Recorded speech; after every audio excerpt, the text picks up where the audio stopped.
Today, we will cover the series in Slash Spectre. Leave a like if you enjoyed and make sure to subscribe. At the story's beginning, we see the 11-year-old Kotoko Iwanaga being kidnapped by yokai, who asked her to become the goddess of wisdom. 6 years later, she meets Kuro Sakuragawa sitting outside the hospital bench. He was the man whose life she previously saved and fell in love with, despite him having a girlfriend, Saki Yumehara. Koto greets him, but Kuro is confused since he doesn't know her. However, she makes him remember and tells him that she once saved his life, but Kuro says he can't remember ever being in danger that bad for someone to need to save his life. However, Koto tells him that 2 years ago at this hospital, he was walking through the corridors and some children passed by and accidentally pushed him. But before he fell down, Koto was there and grabbed him. Then he and his girlfriend Saki thanked her, and at that moment, Kuro promised that he would always remember her and pay her back, though at that moment it was love at first sight for Koto. Afterwards, she kept track of him for 2 years until the present day, when she heard that Seki broke off their relationship right before their engagement. Kuto then proposes that they should start dating because she knows his relationship with his ex-girlfriend Saki has ended and he was single, but she wants him to tell her the reason why they broke up. So our poor protagonist explains Seki broke up with him after they saw a kappa, and he ran like a coward. Koto calls him out on the lie, suggesting it was the kappa that ran scared of Kuro, causing Saki to realize Kuro is dangerous. Koto also reveals that the vast majority of yokai fear him. When Kuro asks who she is, she tells him that her job is to make sure yokai don't fight with each other. Afterwards, she shows him that her right eye and left leg are both fake because that's what it took to become a goddess of wisdom. As she leaves on the bus, a dead samurai named Okamusa tells her that a bull Ayakashi is living in the library. So later, Koto asks Kuro to accompany her, and they both head over to the library. When they arrive at the library, she tries talking with the Ayakashi, but it ignores her command and tries to attack her since Kuro can't control it either. They then try to escape, but after running for a while, he turns around and bravely lets the Ayakashi sever and eat his arm. To Koto's amazement, his arm regenerates completely, and the Ayakashi melts and dies. Kuro reveals that he ate 2 yokai when he was 11 years old. The next day, Kuro visits his cousin, a long-term hospital patient, and there he sees Koto. They talk about what happened in the library yesterday. Kuro tells Koto that he ate mermaid flesh, which should have made him immortal, but rather the second yokai he ate turned his immortality into a potent healing ability. He also reveals his flesh has become venomous to yokai. Koto then invites Kuro to come and visit one of the mythical creatures, which is a giant serpent, because she heard that it has some questions that only she could help him with, but Kuro rejects going with her and tells her that he has to make miso soup today. Koto visits the snake alone, not knowing Kuro followed and was watching. The snake god tells her that all the humans are forgetting about him as he hasn't received any prayers from humans in many years, and that humans no longer look up to him as a god of water. After that, he notices that Koto is upset, so the snake asks her what's wrong, and Koto replies that she was upset because her boyfriend Kuro didn't accompany her. She apologizes and asks the snake why he wants her help. So the snake explains he doesn't understand why the woman named Tanio Aoi dumped Yoshihara Hiru's body in the lake, but it did hear Aoi's plea for the body to be found quickly. Koto explains to the snake that Tanio preferred that the snake find and eat the body rather than the police, but the snake is unconvinced by the explanation. Koto explains from the police report that Tanio's boyfriend, Machi Yoshikazu, committed suicide after being caught embezzling. Still, 2 years later, Yoshihara confessed he embezzled the money and murdered Machi to cover it up. Koto dumped Yoshihara's body as an offering to the snake, a former water god, in the hopes that rain would wash away evidence because she thinks Tanio is attempting to protect Machi's brother, who really stabbed Yoshihara. Kuro reveals himself, questioning why Koto keeps referring to him as her boyfriend. Meanwhile, the snake, confused by all the theories, demands to know the real reason Tanio dumped the body. Koto explains to the snake that it all started with her ex-boyfriend Machi, who died in the arms of another woman, and this woman was his co-worker. After Machi died, it was told that he embezzled a large sum of money from his account while he was working. He knew the boss would find out, and he had nowhere to hide the money. He and his co-worker were the only 2 people who knew about it, so they both agreed to die together in the bathtub. At the time this happened, Tanio was carrying his baby, and she thought she was carrying the baby of the man who had just betrayed her. Later on, she ended up having a miscarriage, so she dumped the unborn baby in the river out of spite. Tanio moved on with her life and got out of the city, and now she lives alone in the suburbs. Years go by, and the real culprit visits her house and confesses to her that he was actually the one who embezzled the money, and that Maki and his co-worker were the only 2 people who knew about it and threatened to make it public, so he killed them both. After hearing his confession, she got her revenge on the boss and then dumped his body in the river, hoping that the police would search the entire river in the hopes that they would find the unborn baby that she had with Machi. She had hoped to give the fetus a proper burial, which is why she whispered that she hoped someone would find it. The snake seems satisfied with this explanation, and as they leave, Koto tells Kuro that she gave the snake the most likely explanation possible. 2 years later, we see that Kuro's ex-girlfriend Saki is now a police officer. Saki and her partner discuss a recent case about a guy who crashed into the river while he was driving. Right after the incident, the guy told Saki he was distracted by a beautiful coast. He described her as a faceless lady. However, in the police report, Saki wrote down that it was a puppy on the road which caused him to crash into the river. Her partner argues with her and says it was best to use the right description, but Saki tells him they shouldn't mention the word ghost in their reports as it will only cause problems. Saki tells her partner that this was the work of a ghost called the Steel Lady, to which he replies by saying he's heard many similar cases of the Steel Lady, but still can't bring himself to believe that ghosts are actually real before her partner leaves. Saki tells him that these spirits and yokai exist in their world. Meanwhile, Saki believes that Nanis is real because, thanks to Kuro, she knows yokai exists. Saki runs into Koto on her way home. Koto was trying to fight Nanis at the time. Saki seems to be tired of being scared, so she tries to fend off Nanis herself, but she can't because she's a human and can't touch a ghost. Then while attacking the ghost of Nanis, Koto's prosthetic leg comes loose and Nanis also runs away. After that, Koto convinces Saki to forget about everything, but Saki tries to take her to the police station to find out about Nanis's other attacks. However, after seeing her badge, Koto realizes Saki is Kuro's ex-girlfriend. Koto then introduces herself as Kuro's current girlfriend, which irritates Saki. They head over to Saki's apartment and Koto tells her that she and Kuro are now dating and are happily in love. She shows photos of them together, but after seeing the photos, Saki becomes convinced Koto is a stalker that Kuro can't get rid of. Saki defends her decision to leave Kuro after Koto agrees that Kuro can't be classed as human. After seeing how violent Nanis was, Saki was convinced Nanis would soon commit a murder. Koto reluctantly tells Kuro that she hasn't seen her in a week, which starts a small skirmish about who would be a better girlfriend for Kuro. After Koto leaves, Saki starts looking into Nanis. She finds out that her father died in an accident, but later evidence suggests that Nanis killed herself. To avoid the media, Nanis quit being an idol and started living in various hotels. Saki thinks she may have come back as a spirit of vengeance because people turned against her because of rumors. Koto is suspicious as Nanis feels less like an angry spirit than a hollow puppet taking orders and realizes she needs information only the police can provide. Saki then starts to investigate more about the Steel Lady and who she was before she died. She finds out the girl's real name is actually Karen Nanis. She was 18 at the time and wasn't doing too well in life until one day she got an important role as a leading actress and became a famous idol and was worshipped by many people that followed her. She continues searching and finds a website that talks about the idol. It is a fan wiki page, and there it tells her everything she needs to know about Nanis. She clicks on the wiki, and it explains the death of her father.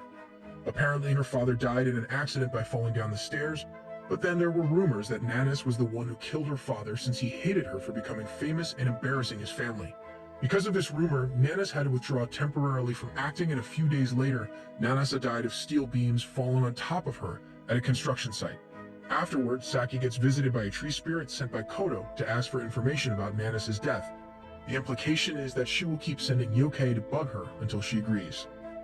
Koto is also now searching for a way to defeat the Steel Lady because all of her spirits and little creatures are too afraid of her, and since she's their goddess, she feels like she has to be the one to stop her. Later, Koto visits a restaurant where her meeting with Seki was scheduled. There, Koto gets greeted by a spirit that tells her the Steel Lady has appeared. So Koto hurriedly arrives at the location and sees someone fighting Nanis, and on closer look, it is surprisingly Kuro. Saka also arrives, and the two of them watch Kuro fight the Steel Lady. Kuro is losing the fight and takes a huge hit on his head from the metal beam, crushing our poor protagonist's head, only for it to regrow. Seki is concerned that Kuro still seems indifferent.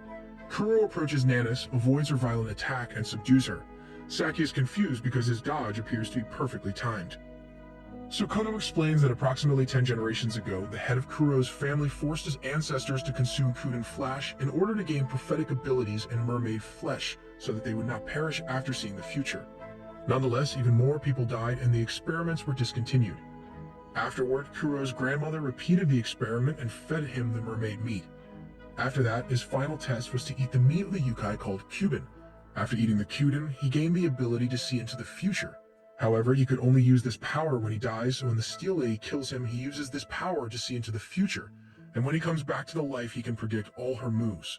Then Saki watched Kuro break Nanis' neck, which only scared her more. Nonetheless, Nanis recovers, leaving Kodo to end the battle, and Nanis vanishes. While conversing with Saki, Kuro reveals with a painful expression that his current girlfriend is Kodo. Kodo reveals that in Yokei's eyes, Kuro possesses the monstrous appearance of a human, a mermaid, and a Kuden, which makes Nanis' lack of fear for him all the more unsettling. Hearing this causes our poor protagonist to get embarrassed. They all decide to meet in Saki's apartment. They talk about what they can do to defeat the Steel Lady, and that's when Kodo explains that Nanis is a different type of ghost from the rest of the yokai spirits and was made by the imaginations of millions of people. Also, the special wiki website dedicated to Nanis gave her the power she needed to become a powerful physical spirit. Saki asks Kodo how so many people were able to think of the same image in order to bring her to life, and she tells her it was because of the wiki page her fans created. Saki suggests shutting down the site, but that would be too legally complicated. So to stop her, they have to rewrite the story of the Steel Lady and make it interesting enough, so everyone stops believing the Steel Lady is a real ghost. And if they can do this, all the believers of the Steel Lady will change their minds, and she will cease to exist. To proceed with this plan, Kodo needs more information and asks Saki for her investigation files. Saki unwillingly provides more details about Nanis. The files have all the necessary information about Nanis.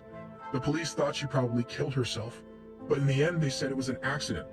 Hatsumi, Nanis' sister, never believed that Nanis was suicidal, but she still blamed Nanis for the death of their father, even though Nanis had an alibi when their father died. Later, the group arrives at the scene of the crime. Kodo calls up the ghost of a dead construction worker, which horrifies Saki. The worker says that the beams fell because of an accident, but Nanis did nothing to save herself, so she pretty much killed herself. Saki disagrees with Kodo's methods as it doesn't let the police understand the truth, and any alternate story is unlikely to be believed. Kodo decides to use Kuro's future predictions to find the right story, and Kuro agrees, even though it means he will have to die and come back to life. Kuro had said in the past that Kudens couldn't see the future.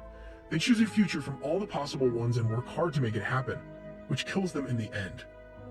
Our poor protagonist must let Nanis kill him again, and while he is dead, he must choose a future in which they defeat her. Sergeant Terada Tokunask, one of Saki's co-workers, thinks Nanis is a criminal in a costume and confronts her, but Nanis kills him. Saki is forced to lie about where she was when Terada was killed, and the news reports that Nanis was responsible for Terada's death, which spreads the rumors. Saki decides to help Kodo to avenge Terada. Kodo tells Kuro that his cousin Rika, who is in the hospital, is definitely involved, and Kuro admits that he can no longer defend her now that Nanis has killed someone. When Saki arrives, she is told that a new online rumor means Nanis will probably start chasing victims instead of letting them get away, making it even harder for Kuro to choose a stable and safe future. In order to come up with a better story, Kodo requests the truth from Saki. They have a hard time coming up with a fake culprit for Nanis' attacks and Terada's murder that sounds real enough until Kuro suggests spreading multiple rumors online and letting internet users create the fake culprit for them. At the same time, he can keep Nanis occupied by letting her keep killing him and picking new futures. Now that the plan is set, Kodo falls asleep from lack of rest while Kuro and Saki wait in the city for Nanis to appear. Saki decides to go with him because she is determined to overcome her fear of yokai. While bringing up his relationship with Kodo, Saki mentions Rika, who she assumed would be more Kuro's type, recalling that she was pretty and at the same time, physically weak with very pale skin. Saki remembers Rika having an unnatural aura and overheard the nurse mention that Rika tried to kill herself multiple times. Kuro reveals Rika is not dead, as she was also forced to consume Yokei's flesh and is unable to die. Kodo wakes up from her nap and worries something drastic happened between Kuro and Saki as they act awkwardly. After Saki expresses her curiosity about Rika, Kodo tells Saki that Rika entered the hospital to have her abilities medically analyzed. Still, she has now had been living in her mansion since being suddenly discharged and unsuccessfully trying to move in with Kuro. Kodo claims they got on well with Rika until she moved out of the mansion and disappeared a month previously. Then Kuro disappeared 2 weeks later until Kodo and Saki found him fighting Nanis. Saki deduces Rika somehow created Nanis and Kuro has been trying to stop her, and Kodo reveals the online image of Nanis was actually one of Rika's paintings. Kodo suspects Rika has been experimenting to see how powerful her ability to choose futures can be. Nanis appears in the city, while elsewhere, Rika kills herself to choose another future. She is really merciless to herself. Kuro begins to fight Nanas while Kodo begins spreading rumors online, hoping to cause enough doubt in the online community that Nanas will be rendered powerless. Rika resurrects and watches events unfold online. Kodo spreads the rumor and murderer plan to kill Detective Terada all along and makes the Nanas urban legend more popular before the murder to confuse the police. The murderer even dresses as Nanas to attack people and make the legend more believable so that Nanas will be blamed when Terada dies instead of the actual killer. As Kuro continues to fight with Nanas, Kodo begins arguing with internet users online, spreading her fake story and providing reasonable answers to all their questions. In the end, she puts all their theories together and begins a rumor the killer was a female police officer who worked with Terada at the same police station. Saki angrily notices the rumor basically describes her, and Kodo admits she did base the rumor on Saki to potentially spare other innocent suspects. The internet users suddenly begin arguing again, and Saki and Kodo realize Rika must be forcing other futures to come true as well as posting online herself. Meanwhile, Kuro is killed twice more and finds that certain futures have now been cut off due to Rika's interference. He resurrects and manages to disarm Nanas with her weapon, proving she is slowly growing weaker. Kodo reveals she has multiple rumors prepared and begins spreading her second rumor. Kodo spreads the idea that Nanas is actually a ghost who regrets being accused of murdering her father and is trying to convince people of her innocence.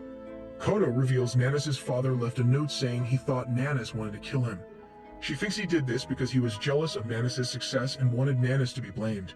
Kodo then claims Nanas met her father in heaven and told her why he did it, turning her into a vengeful spirit. Kodo asks everyone online to pray for Nanas so she can move on. Kuro dies again and grasps a weak thread of a possible future. The prayers weaken Nanas, but Rika regains partial control and people begin questioning Nanas' behavior. Rika kills herself again while Kodo prepares her third rumor that Nanas is alive. Her sister Hatsumi always said Nanas would never kill herself, so she wonders if the body was someone else with the face smashed to hide her identity.